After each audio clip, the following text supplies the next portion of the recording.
सभी का आज जेएनयू में, जिसे आज फ्रीडम स्क्वायर के नाम से जाना जाता है, एडमिन ब्लॉक पे आप सबका स्वागत है।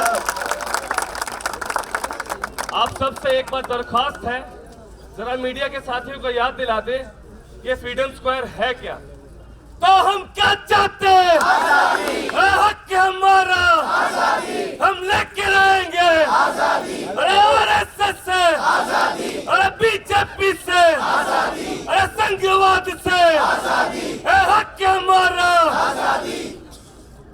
तो जैसा कि आप जानते हैं, मेरे साथ जो दो वक्ता हैं, एक वक्ता को पूरी दुनिया में जाना जाता रहा है, यूनाइटेड नेशन में अपनी सर्विस देने के बाद में इस मुल्क में वापस आए हैं और politician, as a politician 2 terms member of parliament, he represent Kerala. उसके अलावा एक और हमारे व्यक्ति हैं जिसको आज से चंद महीनों पहले शायद उतना लोग नहीं जानते थे जितना मोदी जी की करतूतों ने जन्मा दिया है।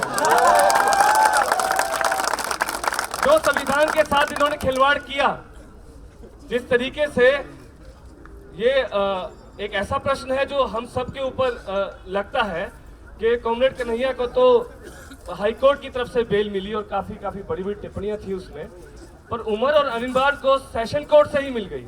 इसका मतलब ये है कि जो दिल्ली पुलिस थी उसने अपने जितने उनके तथ्य थे उसको कम किया, क्योंकि लगा हमने ज्यादा फेंक दी है, अब हमें रुकना पड़ेगा। मैं आपको अपना एक्सपीरियंस बताना चाहूंगा। मैं अच्छा वक्ता नहीं हूं, ना मैं इन दोनों वक्ताओं के बराबर हूं। ये दोनों वक्ता बहुत नाम कमाते हैं। मैं आज आपको तजुर्बा बताना चाहता हूं कि आज का जो टाइटल है उसका नाम है JNU and nationalism. JNU and nationalism. पहले मैं जेएनयू पे बताना चाहता हूं कि मैं जेएनयू को क्या समझता हूं। कल यहाँ पर हमारे गणमान्य साथी आए हुए थे जो अपने आप को नोबेल प्राइज विनर से कम नहीं मानते, श्री अनुपम खेर जी। वो एक अच्छे अदाकार हैं और उनकी मैं इज्जत बहुत करता था। तो ऐसा नहीं कि अब मैंने बंद कर दिया, बट अब क्वेश्चन मार्क है। मैं इज्जत करता था उनकी, पर कल जिस तरीके से उन्होंने एक फिल्म दिखाई, फिल्म का नाम था Buddha and traffic jam, in traffic jam.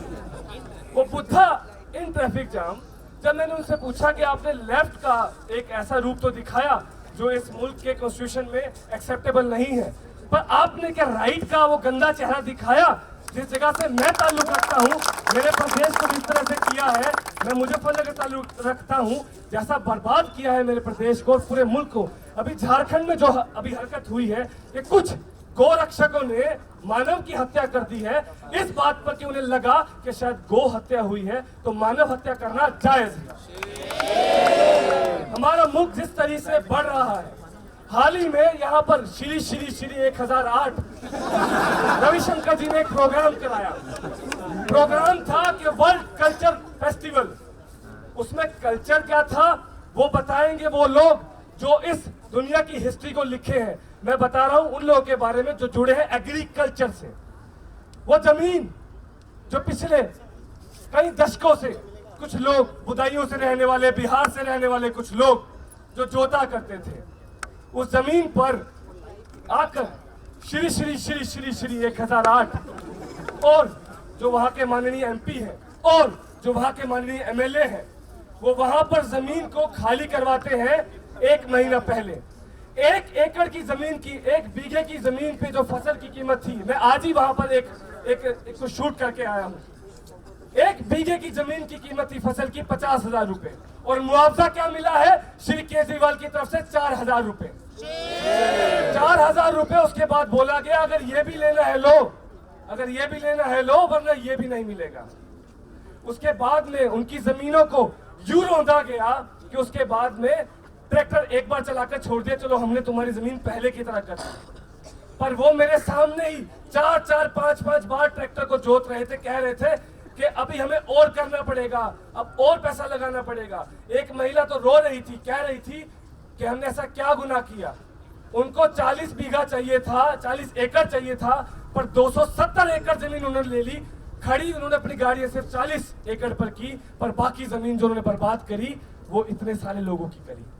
ये एक बहुत छोटा सा एग्जांपल है जिस तरह इस मुल्क में जो लैंड एक्विजिशन का जो कई सालों से चलता आया और जिसको पिछली सरकार ने रोकने की कोशिश करी, और यही उसी का एक घिनौना चेहरा है। यहाँ पर कोई एक्ट या बिल के तहत नहीं हुआ है, ये सब गुंडागर्दी के तहत हुआ है।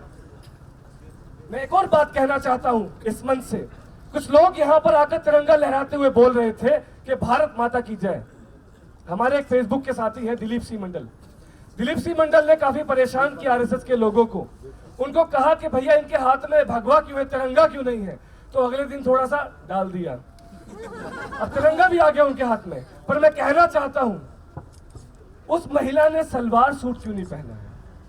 वो महिला नॉर्थ ईस्ट के कैरेक्टर की क्यों नहीं दिखती है? वो महिला सांवली क्यों नहीं दिखती है? वो महिला बुरखे में क्यों नहीं दिखती है? वो महिला कांचीवरम साड़ी में क्यों नहीं दिखाई देती है? वो नागपुर की एक स्पेसिफिक साड़ी में शेर के पीछे ही क्यों दिखाई देती है? अगर आपकी भारत माता में ये सभी महिलाएं जो मैंने बहुत कम बोला है वो नहीं है, तो आपकी भारत माता मेरी भारत माता तो नहीं है। अगर आपकी भारत माता में रोहित विमला की मां नहीं है तो वो मेरी भारत माता नहीं है। आप कितना लोगों से कहलवा लो, कितना सिखवा लो कि भारत माता की जय, भारत माता की जय, पर असल में ये आपका प्रोपेगेंडा है जो जर्मनी में, जो ब्रिटेन में चला करता था। ब्रिटेन में आज से 50 साल 60 साल पहले देखिए वहां पर भी एक शेर के आगे एक लेडी खड़ी होती थी, ऑल्दो वो साड़ी की जगह पर वेस्टर्न अटायर में होती थी, बट वही सेम चीज है। मोदी जी ने अभी तारीफ करी, इस्लाम की तारीफ करी, बहुत अच्छा लगा कि मोदी जी सेकुलर लैंग्वेज बोल रहे हैं। पर बोलना अलग बात है और करना अलग बात है। मैं जैसा ही मोदी जी का मैंने ये ट्वीट जो मोदी जी करते हैं देखा तो साइड में फेसबुक पर एक और नीचे ट्रेंड कर रहा था, उसमें अडोल्फ हिटलर प्रेस कर रहे हैं यहूदियों को। तो मैंने कहा मोदी जी अपनी लाइन पर चल रहे हैं, उन्हें पता है कि उनका मार्गदर्शक कौन है, पर मोदी जी भूल गए हैं कि हमारा मार्गदर्शक कौन है। हम वारिस हैं कबीर के, हम वारिस हैं बुद्ध के, हम वारिस हैं गांधी के, हम वारिस हैं अम्बेडकर के। और मोदी जी जिनके वारिस हैं वो जो चड्डी वाले जो लोग हैं, बड़ी चड्डी को आज इन्होंने पैंट बना दिया है, जो गौरसे के जो वारिस हैं, उनको मैं बताना चाहता हूं मोदी जी, हम नेहरू के भी वारिस हैं, हम फूले के भी वारिस हैं। और अगर आप जिस तरीके से रोहित के न्याय को आपने दरकिनार किया, आपने सोशल मर्डर किया, आपने इंस्टीट्यूशनल मर्डर किया एक दलित का जो पढ़ना चाहता था। मैं कल ये बात सोच रहा था कि हमारे पॉलिटिकल डिफरेंस है, और खास तौर पर उमर और अनिर्बान से तो हमारे पॉलिटिकल डिफरेंस है, लेकिन हम उनके फंडामेंटल राइट जो इस कॉन्स्टिट्यूशन के अंदर उन्हें मिले हैं उनके लिए खड़े रहे, और कन्हैया के साथ भी हुई थी। लेकिन अब बात ये आती है कि उमर, अनिर्बान और कन्हैया तो वापस आ गए हैं, पर रोहित नहीं आया है। और बहुत सारे रोहित अभी शायद इनकी बेदी पर चढ़ने के लिए बैठे हैं। पार्लियामेंट में एक बिल की बात कही गई थी, एक प्राइवेट मेंबर बिल की बात कही गई थी, जिसको मोदी जी नहीं चाहते कि वो आए। पार्लियामेंट में एक और प्राइवेट मेंबर बिल की बात कही गई थी, जिस पर हमारे माननीय मेंबर ऑफ पार्लियामेंट बताएंगे, उन्होंने भी एक प्रपोजल रखा है। पर मैं आपसे यही अपील करना चाहता हूं, हमारे साथियों के पास में एक लेटर है, कुछ इस प्रोग्राम के बाद आपको थमाएंगे। उस लेटर पर लिखा है justice for Rohith Vemula and the letter to president of India. कल जब अनुपम खेर परसों यहाँ पर आए हुए थे तो हमने उनके सामने विरोध किया, पर विरोध हल्ला मचाकर नहीं, काले कपड़े पर काले बुद्ध को रखकर और बताकर कि जिस बुद्ध का नाम तुम ले रहे हो वो टॉलरेंस का नाम है, तुम्हारी तरह आरएसएस इंटॉलरेंस का नाम नहीं है। और बाद में हमने वो चिट्ठियां लिखी और कुछ लोगों ने वो जब चिट्ठियां लिखकर दी, मैं कहता हूं हमारा हिंदुस्तान जिंदा है, हमारा क्वेश्चन जिंदा है। उस पर लोगों ने, मैं नाम तो नहीं बोलूंगा बिकॉज इट्स एनोनिमिटी, लेकिन लोग बोलते हैं कि प्रेसिडेंट साहब, यही कोट करते हैं, प्रेसिडेंट साहब हमें इस संविधान पर विश्वास है, कृपया करके उन व्यक्तियों पर एक्शन ले जिन्होंने ऐसा किया है। प्रेसिडेंट साहब हम आपसे दरखास्त करते हैं कि अगर एक्शन नहीं लिया तो हमारा विश्वास शायद इस संविधान से उठना शुरू हो जाएगा। क्या दलित पिछड़ों का इस मुल्क में स्पेस नहीं है? लोगों में विश्वास है और हमें उस विश्वास को जिंदा रखना है। और इसी विश्वास को जिंदा रखते हुए मैं चाहूंगा हमारे साथी कॉमरेड कन्हैया, हमारे जेएनयू के जो प्रेसिडेंट हैं, वो पहले वक्ता के रूप में अपना गंतव्य रखें और बताएं कि उनके आज विचार क्या है। आज ये जो मंच है इसको ऑर्गेनाइज तो भले ही NSUI ने किया है, लेकिन मैं आपको एक छोटी सी कहानी के साथ में ये माइक देना चाहूंगा कन्हैया जी को। छोटी सी कहानी है, ये फासिज्म के ऊपर है। जब फासिज्म इटली में आ रहा था तो उस पर ट्रोट्स्की ने एक छोटी सी विवरण लिखा कहानी का। ट्रोट्स्की कहते हैं कि ये एक बाड़े की कहानी थी। बहुत सारी गायों को और बैलों को बाड़े में लेकर जाया जा रहा था। उनमें से कुछ को पता चला हम तो कटने जा रहे हैं, तो कुछ लोग लीडर बने और बोले कि देखो हमें तो काटा जाने वाला है, हमें कुछ करना चाहिए। तो हुआ क्या, उनमें से कुछ साथी बोले नहीं नहीं नहीं नहीं, हमें पहले उसके खिलाफ लड़ना है जो हमें यहाँ तक लाया। तो हम आपको बता रहे हैं कि हमारे पहले के जो डिफरेंसेस रहे हैं उसको साइड में रखते हुए, उसको दरकिनार करते हुए हमें समझना होगा कि फासिज्म आ गया है। फासिज्म एंट्री एटलीस्ट इस कैंपस में तो कर चुका है। कैसे कर चुका है? जिस एडमिनिस्ट्रेशन को हम कह रहे थे कि संघ का गुलाम बन चुका है, उसी एडमिनिस्ट्रेशन के DSW के ऊपर हमारे साथी कंप्लेंट कर देते हैं, उसका नाम भी FIR में दर्ज कर देते हैं, जिसके ऊपर हम ब्लेम कर रहे थे। तो मैंने डीन सर से कहा, मैंने कहा सर अब तो आप भी नहीं बचे, अब तो इन्होंने आपको भी नहीं बख्शा। हम तो सोचे कि हम आपके खिलाफ नारा देकर कर देंगे। सर हम आपसे रिक्वेस्ट करते हैं, अब भी जो इस कॉन्स्टिट्यूशन के अंडर है उसी को मानिए, इन संघियों से दबे नहीं, ये मुल्क आपके साथ खड़ा रहेगा। इसी के साथ बुलाना चाहूंगा कमेंट कन्हैया को।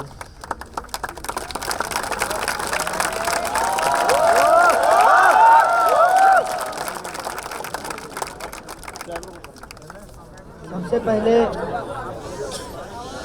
सनी ने जहां से अपनी बात शुरू की वहीं से मैं भी अपनी बात को शुरू करूंगा, लेकिन उससे पहले मैं हमारे बीच member of parliament Shashi Tharoor ji आए हुए हैं JNUSU की तरफ से। मैं उनका क्रांतिकारी इस्तकबाल करता हूं, उनको जय भीम बोलता हूं। दोस्तों, सनी ने कहा जिस देश में फासिज्म आ चुका है, हमको लगता है कि जिन जिन लोगों को ये बात लग रहा है, या तो वो लोग इस फासिज्म से आज़ादी के लिए इस फ्रीडम स्क्वायर पे आए, या अपने घर को फ्रीडम स्क्वायर बनाएं, अपने मोहल्लों को फ्रीडम स्क्वायर बनाएं, अपने कैंपस को फ्रीडम स्क्वायर बनाएं।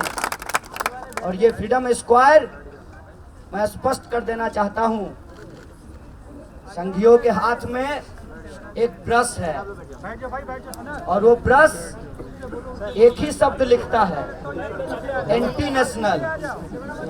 क्योंकि उस ब्रश ने कभी कुछ नेशनल नहीं लिखा है, इसीलिए उससे एंटी नेशनल निकलता है।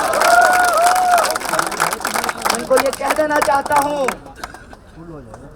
कि मैं जब यहाँ खड़ा होकर शशि थरूर जी को धन्यवाद दे रहा हूं, JNUSU की तरफ से उनका स्वागत कर रहा हूं, तो अपने संघीय स्टाइल में ये मत कहना कि ये कांग्रेस में जाने वाला है।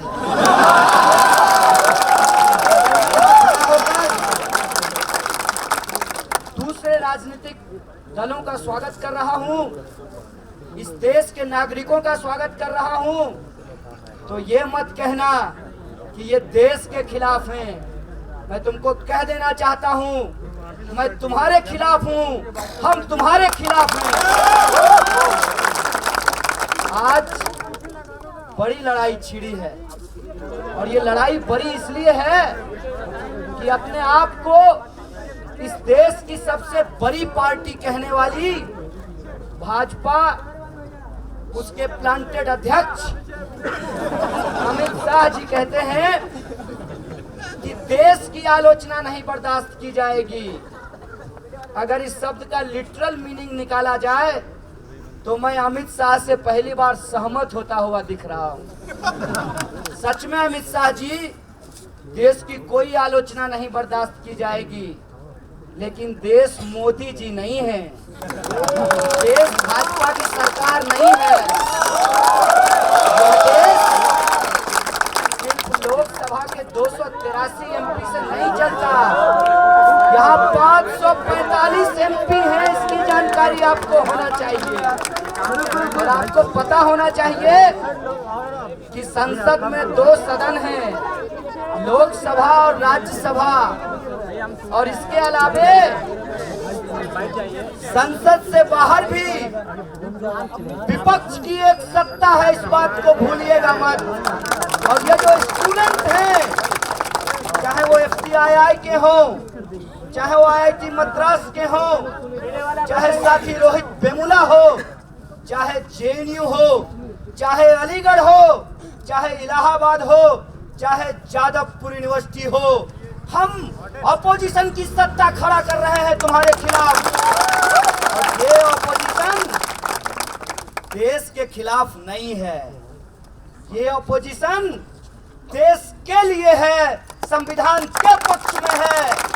इसीलिए हमने कहा कि देश में आजादी की जरूरत है, देश में आजादी की जरूरत है कि इस देश के अंदर जो संविधान का सपना था, जो 125 करोड़ लोग हैं, उनके हक की, उनके अधिकार की बात की जाए, और जो उनका हक और अधिकार छीनता है, हमको उससे आजादी चाहिए। हम ये आपको देना चाहते हैं। लड़ाई बड़ी है, लड़ाई इसलिए बड़ी है कि उस वक्त सेडिशन लगाते थे, अंग्रेजों का राज था। इस वक्त सेडिशन लगाते हैं, भाजपा का राज है। और एक कनेक्शन है इसमें, कनेक्शन ये है कि तिरंगा झंडा है हमारे पास, 3 रंग है उसका, और उसके ऊपर जो केसरिया की पट्टी है, उससे ये तीनों रंग को ढक देना चाहते हैं। ये ढक देना चाहते हैं किसानों के आत्महत्या के सवाल को, हमारे देश की हरियाली को, और हमको जीवन देने वाले किसानों के हक और अधिकार को। ये ढक देना चाहते हैं तानाशाही के खिलाफ, तानाशाही के लिए लड़ने वाले लोग जो शांति की अपील करते हैं, उनकी अपील को, हमारे सफेद रंग को। ये ढक देना चाहते हैं अपने उस झंडे के प्रतीक से हमारे चक्र को, जो बौद्ध धर्म से आया है, जिसको बाबा साहब भीमराव अंबेडकर ने अपनाया है, तो उसको ढक देना चाहते हैं। इसीलिए ये कहते हैं कि JNU में नारेबाजी हुई, गलत हुआ। हम भी कहते हैं कि JNU में अगर देश के खिलाफ कोई नारा लगाया जाएगा, सबसे पहले JNU के लोग उठ करके खड़े हो जाएंगे, और उनको देशभक्ति का प्रमाण पत्र नहीं चाहिए RSS और BJP से। मसला नारे का नहीं है, मसला इससे ज्यादा बड़ा है। बड़ा क्यों है? क्योंकि FTII के समय जो आंदोलन चला था, तो याद कीजिए एक बहस छिड़ी थी। अभी मैं इंडिया टुडे के यूथ कॉन्क्लेव से आया हूँ, उसमें FTII के स्टूडेंट को ये कहा गया कि आप 10 साल तक कैंपस में क्या करते हैं। हमने कहा वो क्या जाने जो कभी कैंपस गए ही नहीं। जितना जरूरी एक किसान का होना है, उतना ही जरूरी एक खेतिहर मजदूर का होना है। जितना जरूरी एक उद्योगपति का होना है, उतना ही जरूरी एक मजदूर का होना है।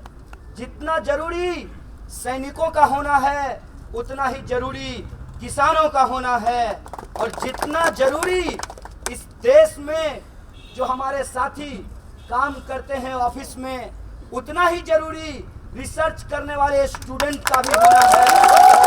आपको समझना होगा, क्योंकि अगर सोचेंगे नहीं तो बोलेंगे नहीं। और आज पूरी लड़ाई सोचने और बोलने की है। ये जो हमला JNU के ऊपर हुआ है, याद रखिएगा, ये नारों से बहुत आगे की बात है, उससे ज्यादा बड़ी साजिश है। और वो साजिश क्या है? साजिश ये है कि ये बार बार हमें भटकाते हैं और हम बार बार इनको रास्ते पे ले आते हैं। उन्होंने FTII के समय अंबेडकर पेरियार स्टडी सर्किल को बैन करवाया और मुद्दे को डाइवर्ट करने की कोशिश की। हमने एकजुट कर दिया कि कैंपस का भगवाकरण और मनुवादीकरण नहीं सहेंगे, हमको उसको एकजुट किया। उसके बाद इन्होंने दादरी करवा दी और इनकी असहिष्णुता देखिए, जो कि इनकी नजर में सहिष्णुता है। उसमें इन्होंने कहा कि आदमी मर गया तो मर गया, ये महत्वपूर्ण नहीं है, ज्यादा महत्वपूर्ण ये है कि फ्रिज में मांस किस चीज का था। और वही चीज दोहराई गई जब लोग इसके खिलाफ में बोले गए तो इस देश के इंटेलेक्चुअल को गोली मारी गई, कुलवर्गी की हत्या की गई, पंसारे की हत्या की गई, ताकि इस देश में लोग बोलने से डर जाएं। मजेदार चीज देखिए, इतना डराने के बाद इन्होंने हमारा वजीफा छीन लिया और इनको लगा कि जनता डरी हुई है, कुछ बोलेगी नहीं। इन्होंने वजीफा छीना, हम यूजीसी पे कब्जा कर लिए, हमने ऑक्यूपाई को कर लिया यूजीसी को। तब इन्होंने पुलिस को बुलाया और कहा कि इन स्टूडेंट को खदेरो। हमने कहा कहां तक खदेरोगे, अंदर नहीं रहने दोगे तो बाहर बैठ जाएंगे। और 90 दिनों तक ऑक्यूपाई यूजीसी मूवमेंट चला। हम कैंपस गए और हमारी स्मृति ईरानी जी भी हमसे एक बार मिलने आई सड़क पे, काफी जमावड़ा था कैमरा का। और उन्होंने कहा, ऑन कैमरा कहा, कोई वो ओरिजिनल वीडियो चला दे, हम डॉक्टरेट की बात नहीं कर रहे हैं। ऑन कैमरा उन्होंने कहा कि हम आपका वजीफा बंद नहीं करेंगे और दिसंबर तक रिव्यू कमेटी की रिपोर्ट आ जाएगी। मेरे ख्याल से दिसंबर बीत गया है, ये मार्च का महीना है, रिव्यू कमेटी की रिपोर्ट नहीं आई। तब इन्होंने क्या किया, इनको लगा कि एक जेएनयू होता तो निपट लेते, क्योंकि इन्होंने अपने वाइस चांसलर बिठाए, अपने रजिस्ट्रार बिठाए और इनके जो पुराने हाफ पेंट धारी थे उनको कमेटी का मेंबर बनवाया। लेकिन एक जेएनयू हो अब तो ये सिलसिला ऐसा है, ये कारवां ऐसा है, तुम भुलाते जाओ, हम तुम्हें रास्ते पे लाते जाएंगे। और ये आवाज, ऑक्यूपाई यूजीसी की आवाज जो दिल्ली से उठी वो पूरे देश के अंदर फैल गई।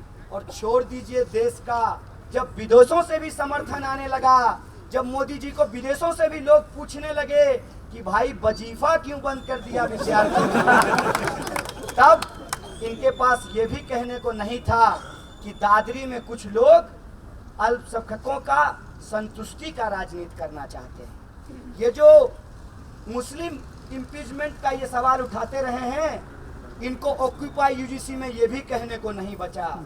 ये जो अंबेडकर पेरियार स्टडी सर्किल के वक्त बोले कि जो अंबेडकर और पेरियार की बात करते हैं वो कास्टिस्ट लोग हैं, ये मसला भी इनके पास नहीं बचा। तब इन्होंने एक नया सगुफा छोड़ा। इन्होंने कहा कि ये लोग जो ऑक्यूपाई यूजीसी मूवमेंट में वजीफा के लिए आंदोलन कर रहे हैं, दरअसल मोदी जी के इमेज को खराब करना चाहते हैं। हमने कहा खराब को कितना खराब कर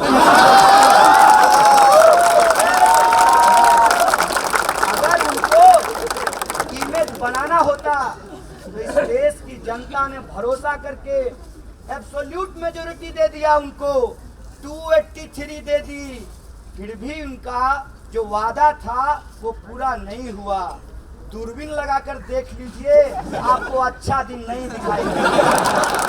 आप बार बार अपना अकाउंट चेक कीजिए,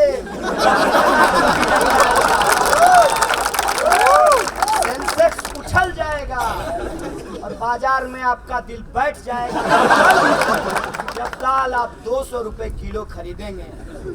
तो ये जो इनके वादे थे हम भी देखना चाहते थे, बुलेट ट्रेन देखने में लगता है। ये सारे सवाल गायब हो गए। कहा कि हमारा पहला धर्म है इस देश की रक्षा करना। इस देश की रक्षा करना चाहते हैं मोदी जी एंड कंपनी, तो आप ऐसा कीजिए, इस देश के 125 करोड़ लोगों का जो एस्पिरेशन है, इस देश के विद्यार्थियों का जो सवाल है, किसानों और मजदूरों का जो सवाल है, महिलाओं, दलितों, आदिवासियों, अल्पसंख्यकों का जो सवाल है, उसको एड्रेस कीजिए। हम आपको अपना प्रधानमंत्री मानने को तैयार हैं, आप अपने मुद्दे पे आ जाइए। अब इन्होंने कहा कि ये लोग बिला वजह राजनीति करते हैं। हमने कहा हमको कोई शौक नहीं है। इससे पहले भी शशि थरूर जी जेएनयू आए हैं।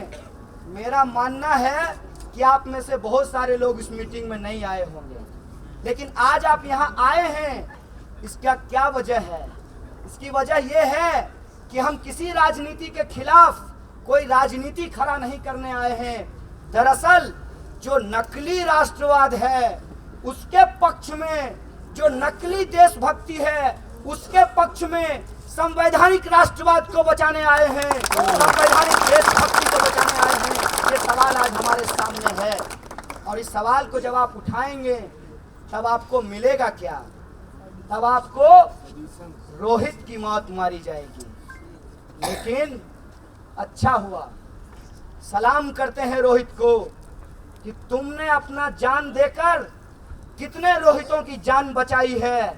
तुम्हारी लड़ाई अधूरी नहीं है साथी, ये लड़ाई लड़ी जाएगी और जो लड़ाई तुमने शुरू की है उस लड़ाई के प्रति हमारा कमिटमेंट है। किसका सरकार गिरेगा और किसका सरकार बनेगा इससे हमको कोई लेना देना नहीं है। हमको अपना सरकार बनाना है, हमको लोकतंत्र बचाना है, हमको देश का संविधान बचाना है। और हमारी सरकार संसद में नहीं बनेगी, हमारी सरकार विधानसभाओं में नहीं बनेगी, हमारी सरकार इस देश के छात्र आंदोलन में बनेगा, इस देश के नौजवानों के हक और अधिकार में बनेगा। और एक नई चाल चली गई है जेएनयू में। एक दलित विद्यार्थी को यहाँ पर जय भीम लिखने के चलते एडमिनिस्ट्रेशन से नोटिस आया है। आपने इस एड ब्लॉक की दीवार पे कुछ लिखा है, आपने भी कुछ लिख रखा है। जेएनयू प्रशासन, प्रशासन का मतलब समझते हैं? प्रशासन का काम काज नियम कानून से होता है, मैडम जी के कॉल से नहीं होता। आप प्रशासन का काम ठीक से कीजिए। हमें दीवारों पे जय भीम लिखने की जरूरत नहीं है। हम जय भीम का सपना अपने विचारों में लेकर चलते हैं। अगर हम आज दीवारों पे क्लेम कर रहे हैं तो हमारे पेन को समझिए, हमारे दर्द को समझिए और इसे महज खोखली राजनीति बताकर हमारे आक्रोश को नजरअंदाज मत कीजिए। इस बात से मैं आपको आगाह कर देना चाहता हूँ। आपने जो काम रोहित के साथ किया वो काम हम उस लड़के के साथ नहीं होने देंगे जो जेएनयू के दीवारों पे जय भीम लिखा है। ये हमारी लड़ाई है।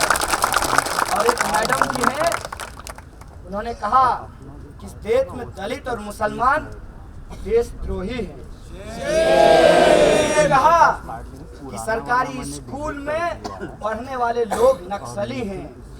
मैं उनको कह देना चाहता हूं कि सच में हम तुम्हारे देश के सपने में कहीं नहीं आते, सच में हम तुम्हारे उस परिभाषा में नहीं आते जिस परिभाषा को तुम नागपुर में कर रहे हो। अगर हम झंडे की बात करते हैं तो वो महज हमारे लिए रंग नहीं है। अगर हम संविधान की बात करते हैं तो हमारे लिए महज शब्द नहीं है।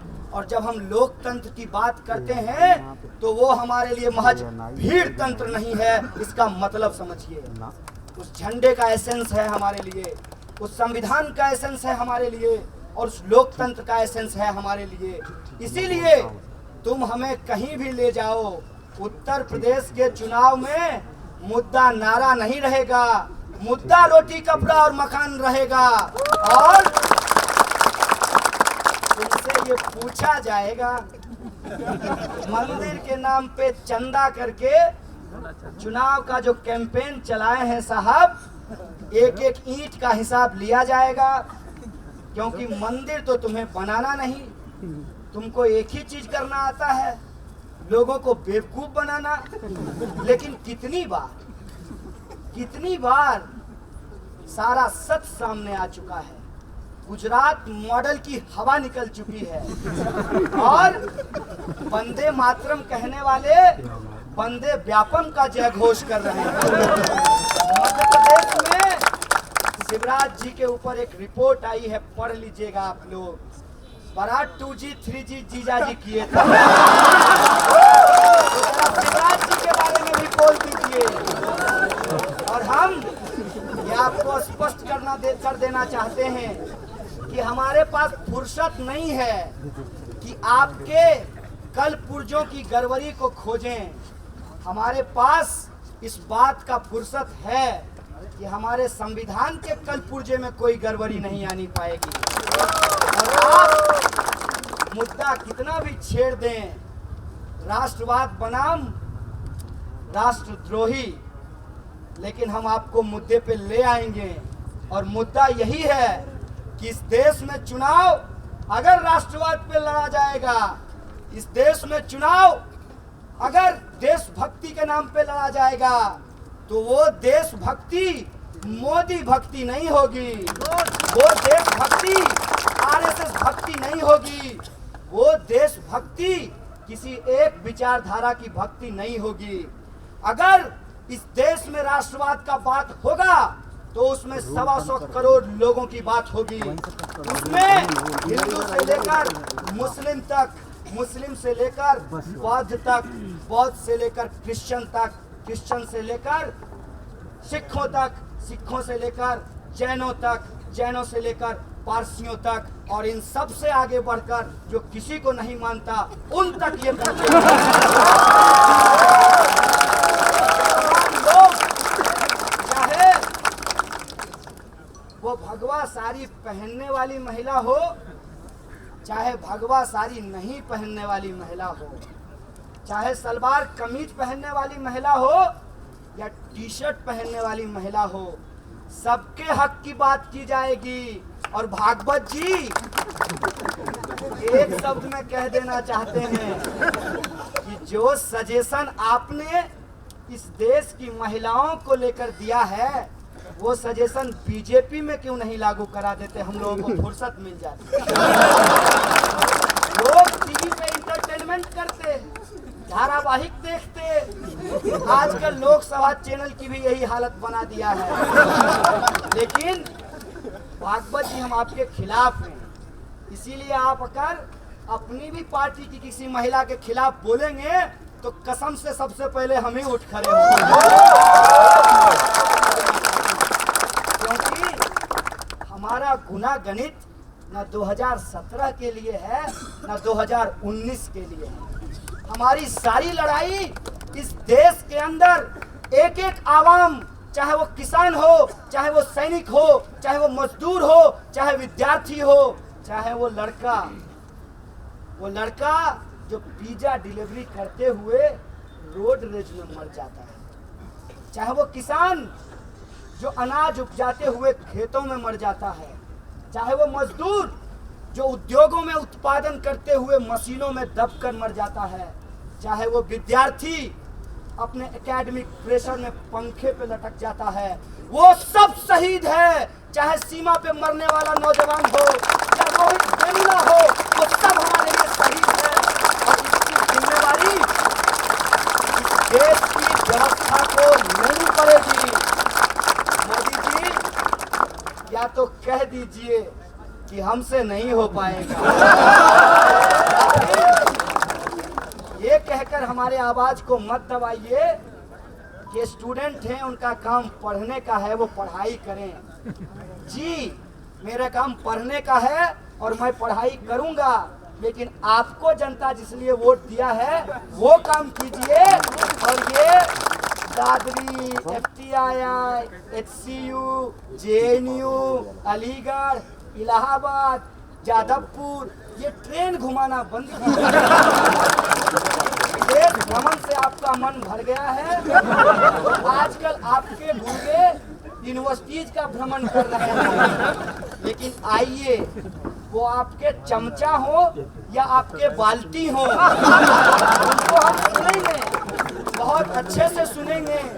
किसी का एक्टिंग पसंद आ जाए तो उसके कहने से नवरत्न सिर में नहीं घिसता।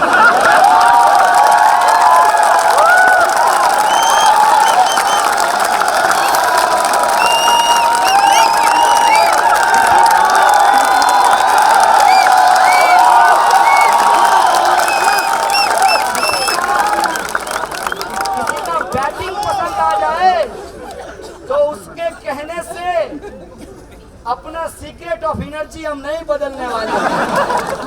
ये देश बेचना बंद कीजिए और जो देश के पक्ष में लड़ने वाले लोग हैं उनको देशद्रोही कह के बदनाम करना बंद कीजिए, क्योंकि जितना पीआर एजेंसी आप मेरे ऊपर खर्च कर रहे हैं पाई पाई का हिसाब आपसे जनता लेगी 2017 में भी और 2019 में भी, क्योंकि मेरी लड़ाई किसी को सत्ता में लाने या हटाने की नहीं।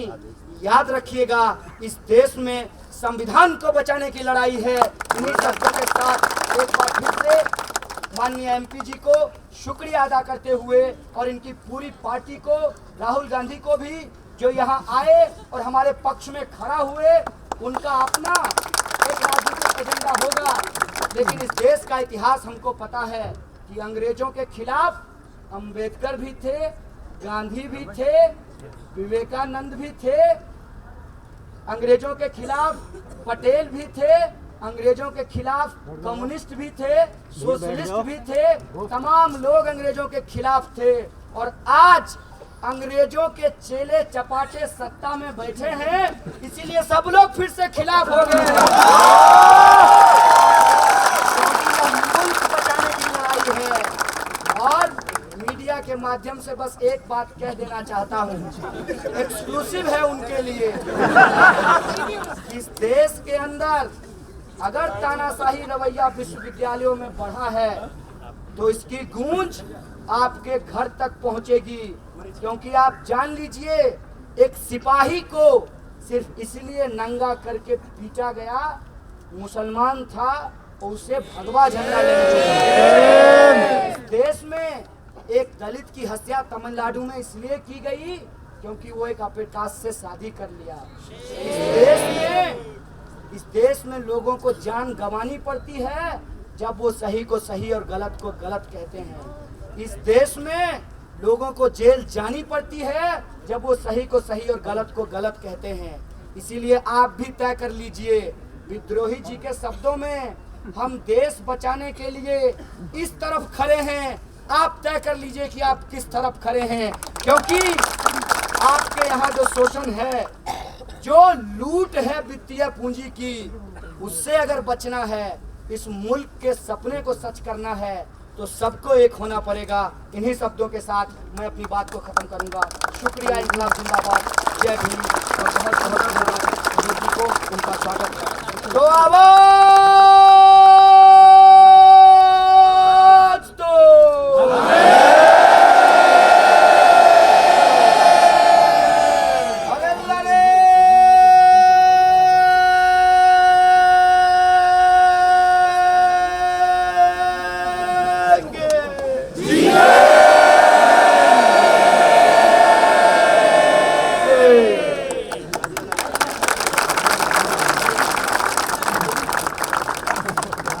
हमारे बीच अब हमारे माननीय एमपी, मैं उनको एमपी से कम राइटर पहले मानता हूँ। जो किताबें मैंने इनकी पढ़ी हैं, उनके बावजूद आज मैंने एमपी और राइटर दोनों की तरफ देखना चाहता हूँ। मित्रों, good evening.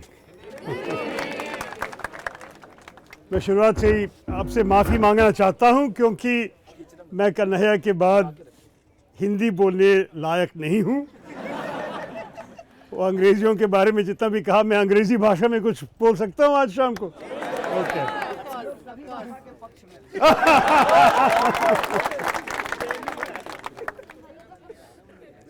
You know that I've been watching for the last month and a half what's been going on in this campus from close and also through my friends and colleagues. Of course, we've all seen Kanhaiya on television. We've all heard him. And as you know, JNU has been at the center of a major nationwide debate, a vital debate. You may have come here for an education, but you are also educating the nation.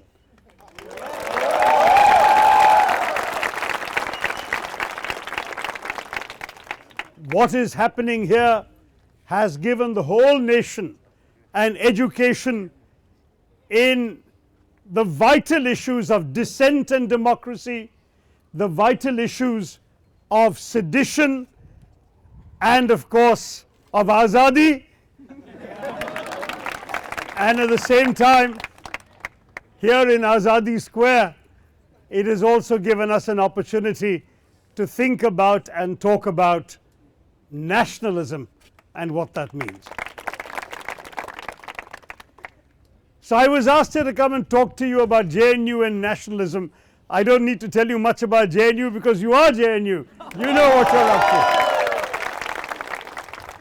But about nationalism, I do have a few things to say, because I do believe that at the center of this entire debate we're facing in the nation today, at the center of it, at the heart of it, is a fundamental debate about what the nation really is, what constitutes the nation, what India is, and therefore what is national and anti-national.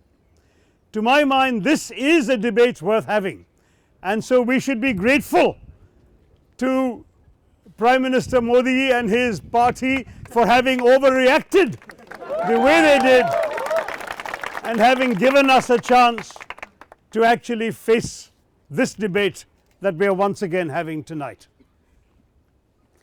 You know, in my generation, we all grew up knowing that famous seminal founding speech of Indian nationalism, Jawaharlal Nehru's, on the midnight of August 15,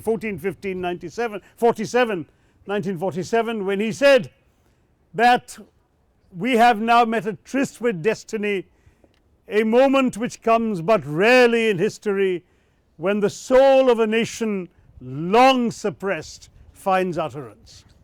The soul of the nation, that is what he was speaking for that night.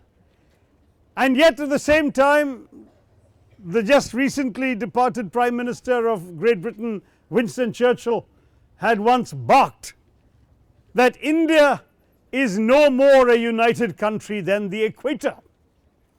Now, Churchill was rarely right about India, but it is true that there are few nations in the world that accommodate such an extraordinary variety of geography, of ethnicity, of language, of culture, of economic development, all within one space. And yet, Nehru believed passionately in the Indian nation whose soul he felt had woken that night. And he knew that it was an enormous challenge to wield together, and yes, Sardar Patel played a major role in that, to wield together, to meld into one nation, a country of such extraordinary diversity, so many princely states, so many different regions. But it was done, and today, 68 years later, we are all the children of that great experiment, the experiment that Churchill believed could never happen. And yet we know we are heirs to a very large tradition, an ageless civilization that has every kind of variety imaginable, right? A country of 23 languages recognized in the Constitution, a country of 4 major religions founded on the soil and 4 others that have come to our land from elsewhere, a country of 85 recognized political parties, 58 of which are in parliament, a country where there are 300 ways of cooking the potato. This country is therefore a land of diversity. And when we speak of the Indian experience, the first and most basic thing to recognize is that the singular thing about India is that you can only speak of it in the plural. There are many Indias, and our effort is to accommodate all these Indias in one dream, in moving forward in one way. This, I think, is what unites the remarks of Sunny and Kanhaiya and myself this evening. And India, in our mind, must be an India that accommodates all of these Indias, this multiplicity, this diversity that our democracy was supposed to enshrine and preserve. You know, when we look at our country, we can see that there is so much that keeps us together and yet so much that drives us apart. We have contradictions in our country, but we are more than the sum of our contradictions. That is the great strength of India.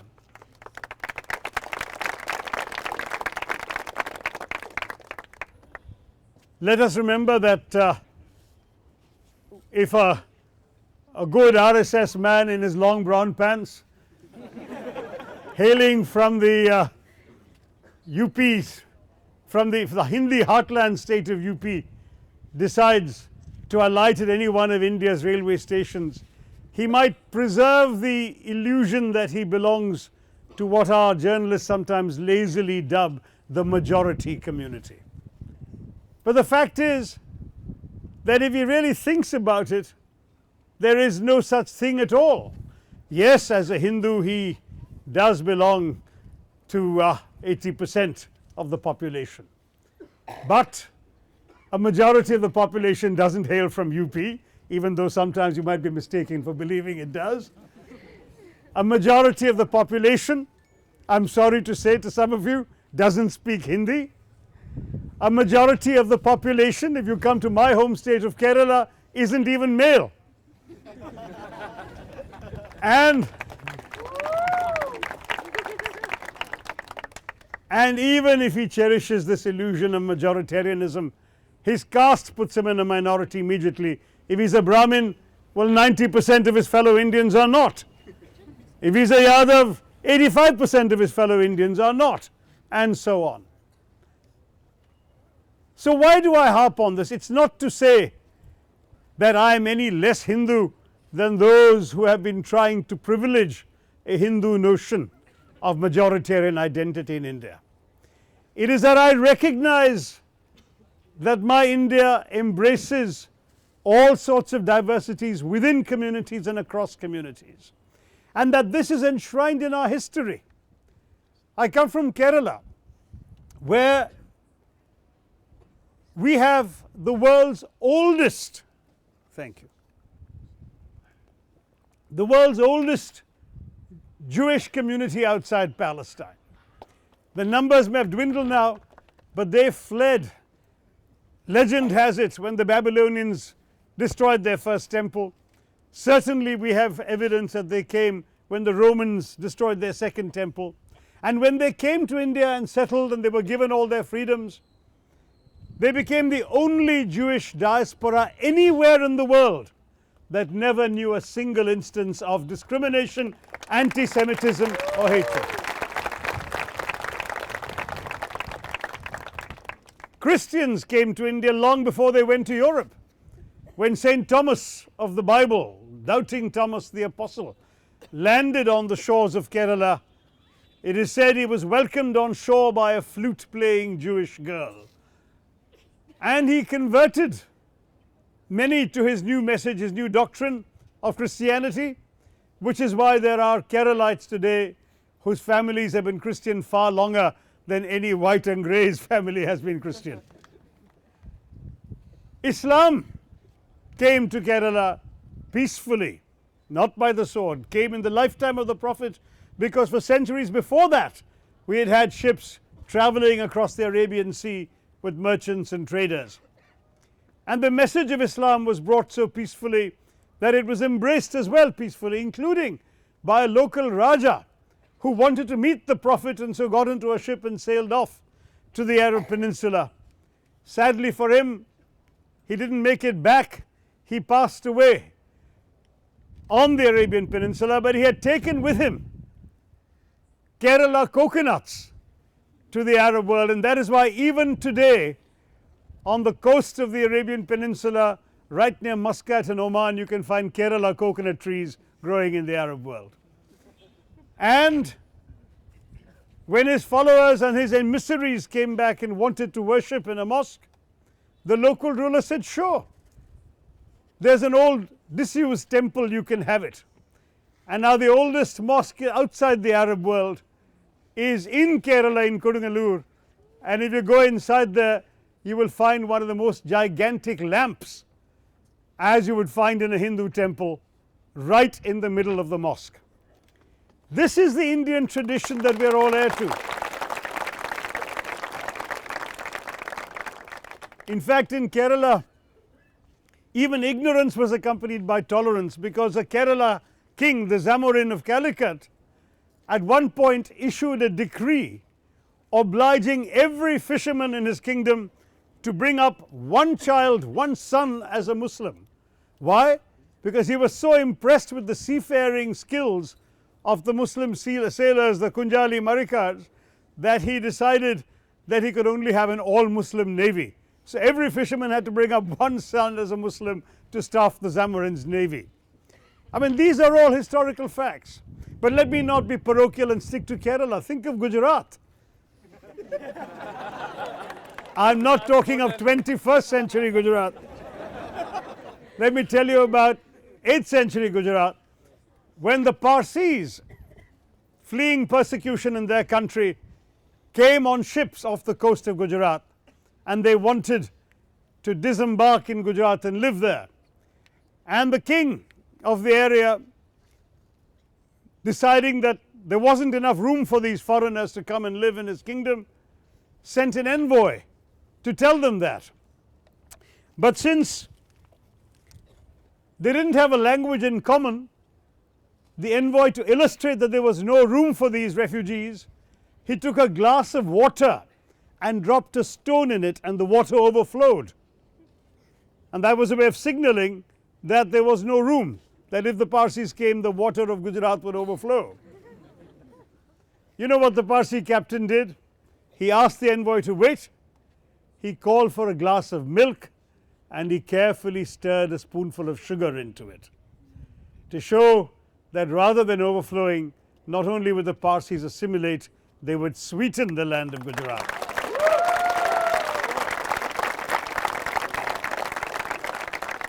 And that is why today Parsis still speak Gujarati and wear saris in that interesting way that their women do.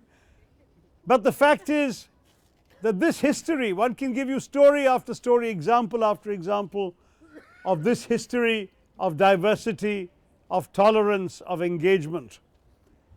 E.P. Thompson, the British historian, wrote that India is the most important country for the future of the world, because he said all the influences in the world passed through this society, and he added, there is not a thought that is being taught in the East or the West that is not active in some Indian mind. I'm glad a Brit said that and not an Indian. So this is the India in which I grew up, and I'm proud to say where my sense of Indianness and Indian nationalism comes from.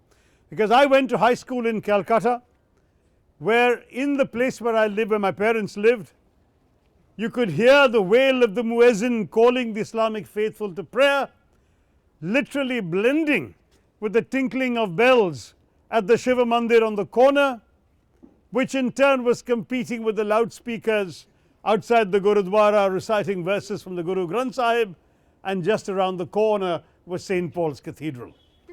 That is India. And it is a heritage of diversity that we must be proud of. In 1971, when I was in high school, we had a war with Pakistan, the war that liberated Bangladesh. At that time, the Pakistanis, the generals ruling that country, were foolish enough to proclaim this war as a jihad against the Hindu unbeliever. Well, the commander of our Air Force in the northern sector and later Air Chief Marshal of the Air Force was a Muslim, Air Marshal Latif. The commander of the army was a Parsi, General Manekshaw, later Field Marshal Manekshaw. The commander, Eastern Command, who commanded the troops that marched into what became Bangladesh, was a Sikh, Jasjit Singh Arora.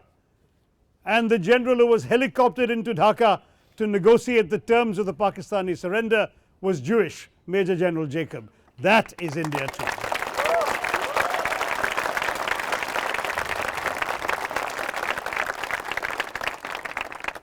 So this is the Indian nation of which we must always speak.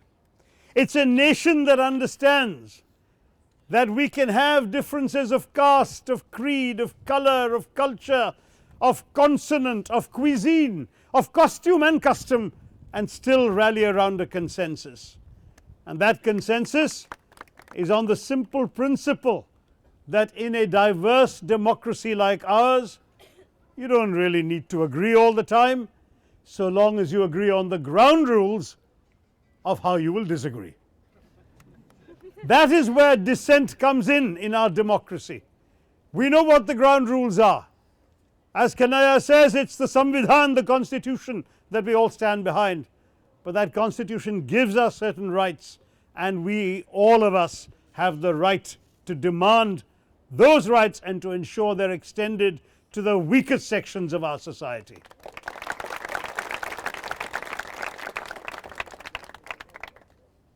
You know, now the latest acid test in our country of nationalism is whether we can say Bharat Mata Ki Jai. I'm happy to say it, Bharat Mata Ki Jai. But what does Bharat Mata stand for? And should I oblige everyone to say it? And should it be proof that somehow I who say it am more patriotic than one who chooses not to say it? If two Muslim politicians decide that for them Bharat Mata represents a deification, a maternalization like a Hindu goddess, and they're uncomfortable saying it, our constitution gives them the right to not say it.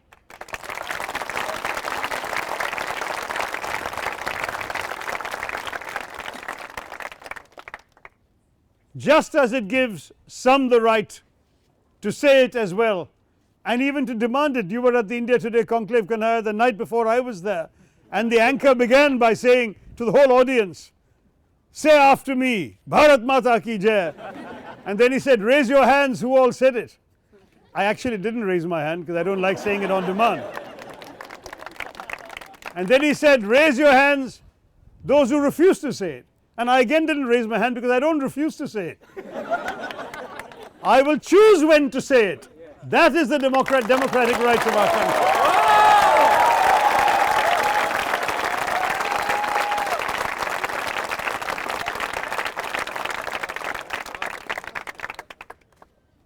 The fact of our nation's democracy is very simply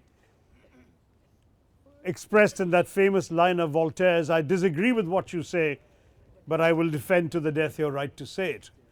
That very same principle applies here too. I may disagree with what you believe in. I may disagree with the political party or the particular student organization that you happen to vote for. Kanhaiya knows I came here to campaign for the NSUI candidate last time against him. But the fact is that I respect and admire and defend everyone's right, his right, your right, to stand for what you believe in, and we will all stand with JNU on that.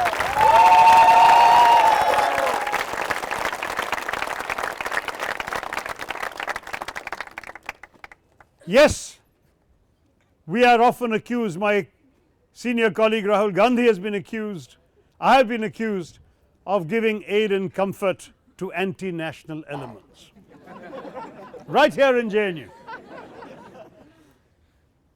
And I must say that some of the slogans reported in the media do trouble me and trouble many good people who are Democrats in our country. Not all of them. Nothing that has been said tonight troubles me. But there were things reported in the papers that I have a problem with. However, does this amount to sedition? Is it grounds to arrest 3 students, take them, have thuggish lawyers beat them in the courtroom? What kind of a travesty? What kind of a travesty are we reducing our democracy and our justice system to? As far as sedition is concerned, I actually had introduced a private member's bill back in December to amend the sedition law.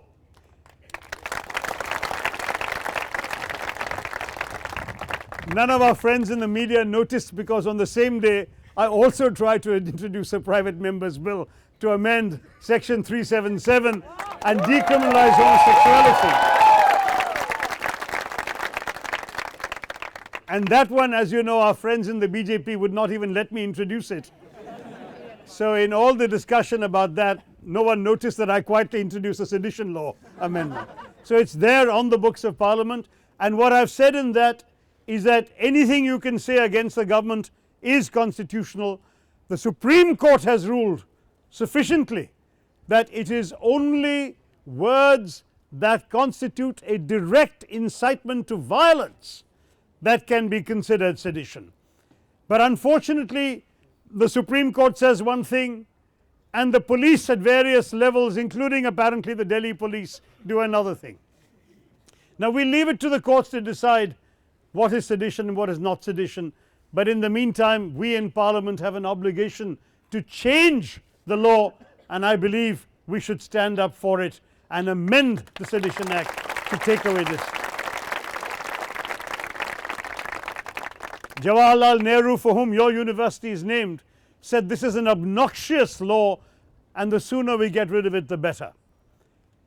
As you know, the biggest victims of the sedition law under the British were Nehru, Mahatma Gandhi, Bal Gangadhar Tilak, Annie Besant, Bhagat Singh.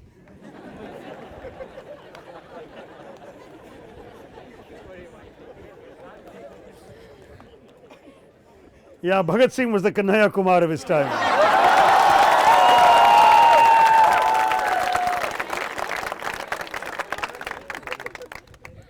So we must get rid of it, and at the same time we must affirm this idea of India, because really that phrase of Tagore's, the idea of India, is at the heart of the problem we are facing today, because there are two ideas of India. There is an idea of India that says India is a land of everyone, of every group, every religious element, every linguistic element, every ethnicity that has come and over the millennia of our civilization's history has contributed to writing the story of India, the story of the civilization of our country. That idea of India gives everyone the same equal rights to stand up, to criticize the government, to vote for the government, to be in the government. Everyone has the same rights. But there is another India, another idea of India that our present ruling party is trying to promote in the name of nationalism. And this is a much more narrow idea of India. It is a doctrine that suggests that we can be a nation of one religion, one ethnicity, one language, one discourse. Hindi, Hindu, Hindustan.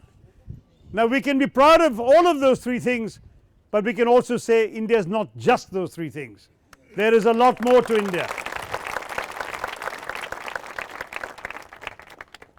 And because we want to see this broader idea of India embraced in our country, we want an India which has room for both Krishna Kanhaiya and Kanhaiya Kumar.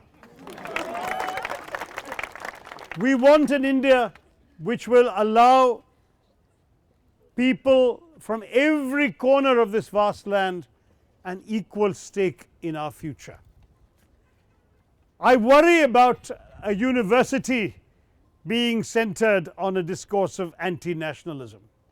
As you know, some learned pundits have even suggested that JNU should be closed down because you are such a, I can tell you that one of those who made that suggestion was a classmate of mine at St. Stephen's College, and he was a Trotskyite in those days. So the fact is that we have all sorts of youthful excesses, and many who were left wing to a point that even Kanhaiya might consider extreme are today pundits advising and commenting in favor of the BJP. Student days are the days when you have to learn, when you have to debate, when you have to expand your consciousness, and you may grow up and change your views, and there's no shame in that.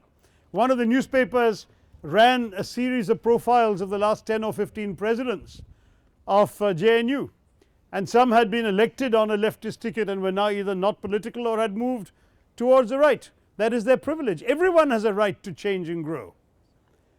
In fact, there is a famous crack by the former French President Clemenceau, who said, not to be a socialist at 20 is proof of lack of a heart. To be a socialist at 30, he said, is proof of lack of a brain. Now, we don't have to agree with him. Most of us here don't agree with him. But it's simply a point that student life is a time for you to have the courage of your convictions, be transported by the passion of your beliefs, sometimes entertain extreme ideas which you may outgrow. But India is not so weak that a few irresponsible slogans by misguided students can destroy this country's democracy.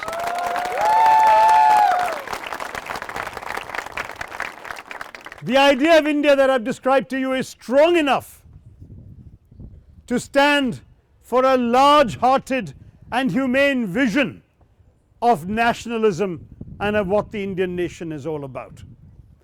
That idea of India will not be swayed by such a few slogans, and which may apparently not even have been shouted by students but by outsiders on the campus that day. We don't know. We'll let the police investigate, that's their job. But the truth is that whatever may or may not have been said, India is larger than that.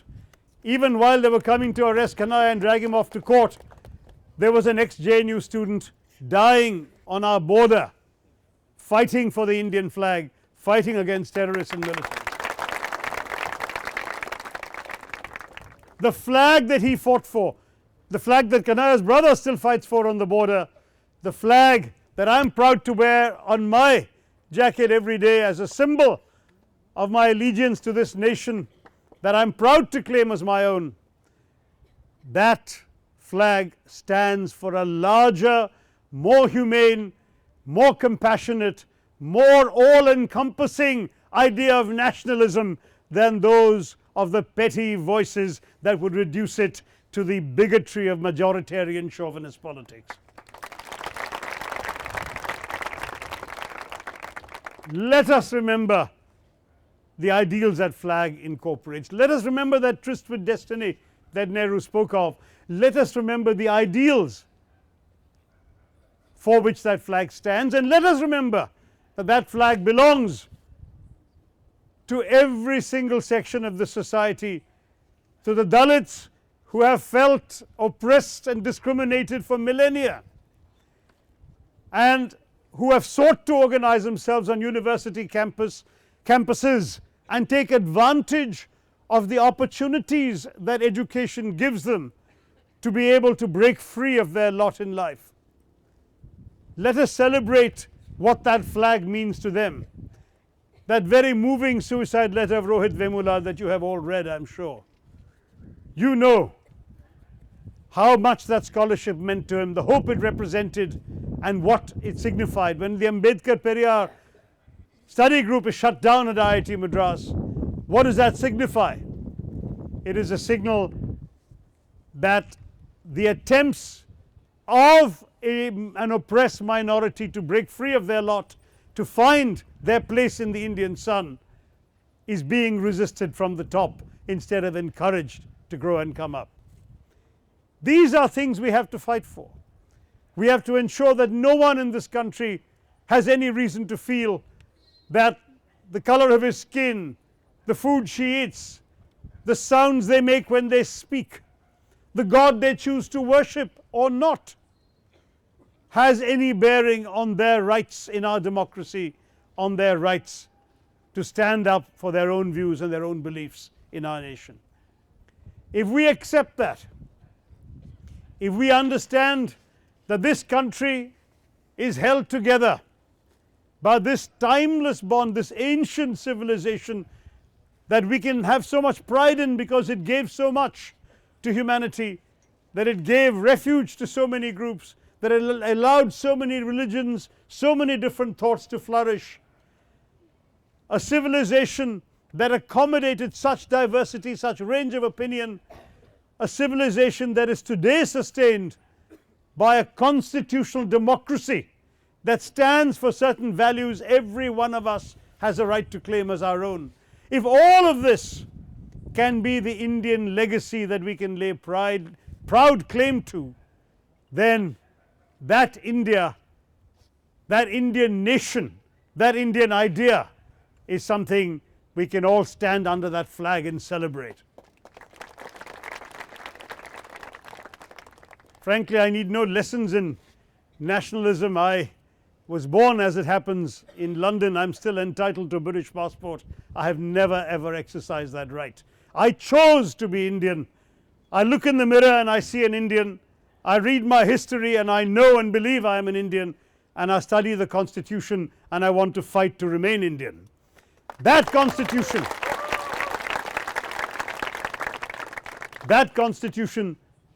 gives us all freedom. That Constitution's freedoms must not be abridged by pernicious sedition laws, by the overreactions of irresponsibly insensitive governments or oversensitive governments. We should in fact allow ourselves to understand that the magic, the strength, the greatness of Indian nationalism is precisely that it brings us all together under that one flag.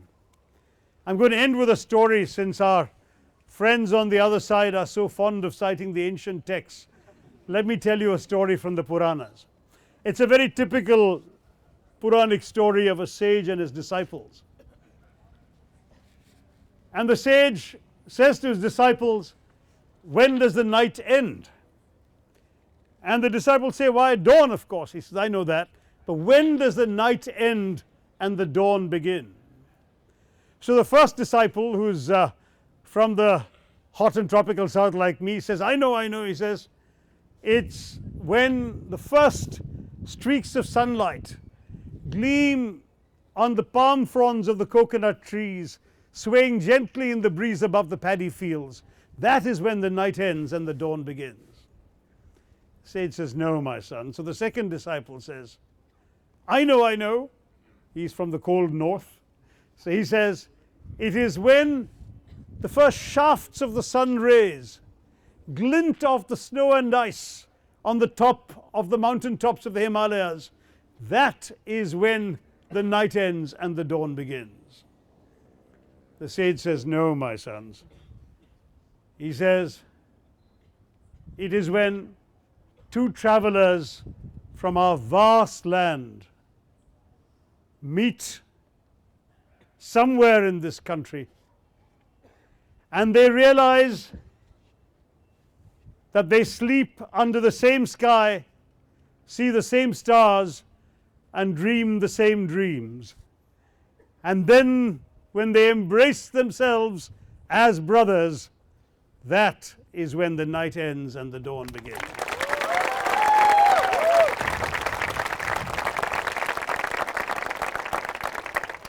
In our history, we have seen many a dark night, but there has been dawn after dawn of freedom, of hope, and that hope has come to us through our proud Indian nation. Let us not only celebrate nationalism when India beats Pakistan at a cricket match in Calcutta. Somebody was sending me a graph saying that, you have this much when it's Independence Day, this much when it's Republic Day, and this much when it's Indo-Pakistan cricket match. That's how nationalism is measured in our country. No, let us measure our nationalism in our commitment to what makes our nation truly great. Our history of tolerance and accommodation, our pluralism and our diversity, the range of experiences, the challenges facing our nation to grow and develop and overcome, and at the same time, the rights we give all of us to seek to find solutions to those challenges in our own way, through our own beliefs, with our own passion and our own commitments. Let us stand for an India that is truly the India that our founding fathers fought to free. They fought for certain ideals that I've tried to describe to you. We have given passports to their dreams. We can make those dreams a reality. You, the young people of India, you can make those dreams a reality. and those of us who are doing our very best to stand with you to ensure that you will have the right to stand up for what you believe in, that you will have the right to move forward to fulfill those dreams. We will always stand with JNU.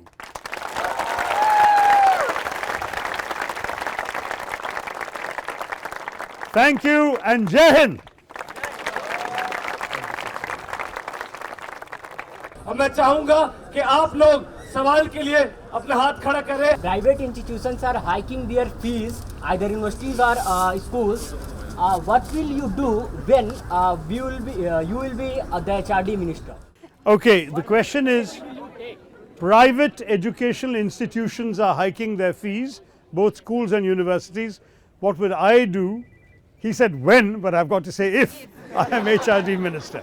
Now the truth is that by definition the HRD minister can't do anything about fees of private institutions, because we only run the government institutions. We don't even run the schools in the states, because the states themselves have the rights over the state government schools. But central universities, what we can do is we can strengthen the central universities to a level where students don't need to go to these expensive private universities. What about the deemed private universities? The private universities are by definition private. By definition they are private, and under the law they can charge their own fees. However, by a series of Supreme Court judgments, they are not allowed to make a profit. So every private university, if it does raise the fees, they're supposed to plow that money back into the university, into better facilities for the students and so on. Even then, the government cannot legislate what a private university charges, and students are free not to go to the private university. The problem is twofold. Number one, there are not enough seats in central universities and in government institutions, and number two, many feel the quality isn't good enough, and that's why they want to go to private institutions. So the answer lies in expanding the number and quality of central universities and government institutions, so that students who can't afford private universities do not feel obliged to go there. Majboori nahi. Yeah. Sir, as you have said, everyone has freedom to say Bharat Mata ki Jai. I'm not to That's say right. Bharat Mata ki Jai. That's right. लेकिन यही कांग्रेस महाराष्ट्र में AIM के एक member को इस वक्त BJP के साथ सपोर्ट किया, जिसने भारत माता की जय लगाने से इनकार किया था. तो आप बताइए, कांग्रेस का वो स्टैंड जहाँ महाराष्ट्र में अपोजिशन में थी,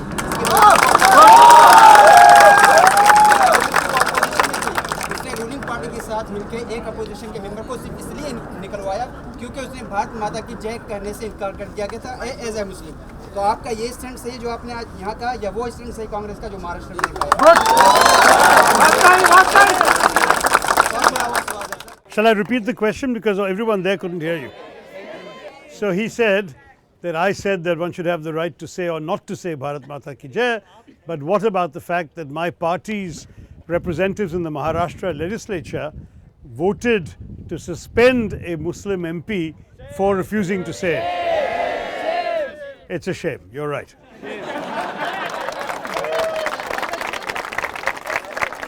Look, the fact is that there was no national party decision taken on the subject.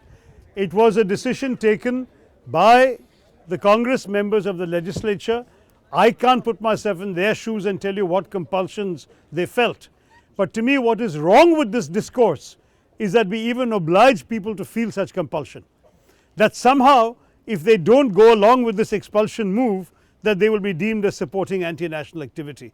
That kind of discourse must be changed. But certainly I believe if I were there, I would not have voted the way they did, and I would have tried to persuade them not to vote that way, or at the very least to abstain, because this is a wrong thing. There is no constitutional obligation on anyone to shout that particular slogan or any other slogan for that matter. Good luck all of you. Great seeing you. Thank you for the warm welcome. Jai Hind. हम क्या चाहते हैं? क्या हमारा sedition law से हम लेकर आएंगे. अरे रोहित के लिए, अरे JNU के लिए, NSUI के लिए, क्या के लिए